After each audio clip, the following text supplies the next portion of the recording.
مجھے کبھی کبھی بہت ہنسی اور ترس آتا ہے ایسے لوگوں پر جو مکافات عمل سے واقف تو ہیں اور جنہیں لگتا ہے کہ یہ محض صرف ایک لفظ ہے، مگر وہ یہ نہیں جانتے کہ جس قدر وہ گرتے جا رہے ہیں ان کا انجام کیا ہوگا۔ کس قسم کی بیہودہ کھیل کھیل کر وہ اتنے انسانوں کا دل توڑتے ہیں۔ یہ سب صرف وہی کرتے ہیں جن کی تربیت میں یا تو کمی رہ جاتی ہے یا پھر ان کی تربیت ہوتی ہی ایسی ہے۔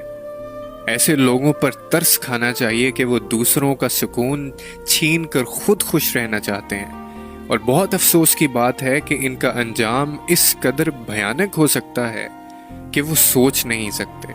اللہ کی پکڑ کتنی سخت ہے وہ جلد ہی جان جاتے ہیں، اور کبھی بھی کسی انسان کو اتنی تکلیف نہیں دینی چاہیے کہ اسے وہ تکلیف برداشت کرتے کرتے صبر آ جائے، کیونکہ جب انسان کو صبر آ جاتا ہے تب انسان خاموش ہو جاتا ہے، اور جب ایک انسان خاموش ہو جاتا ہے تب معاملہ دو انسانوں کے درمیان سے نکل کے بارگاہ الہی میں پہنچ جاتا ہے۔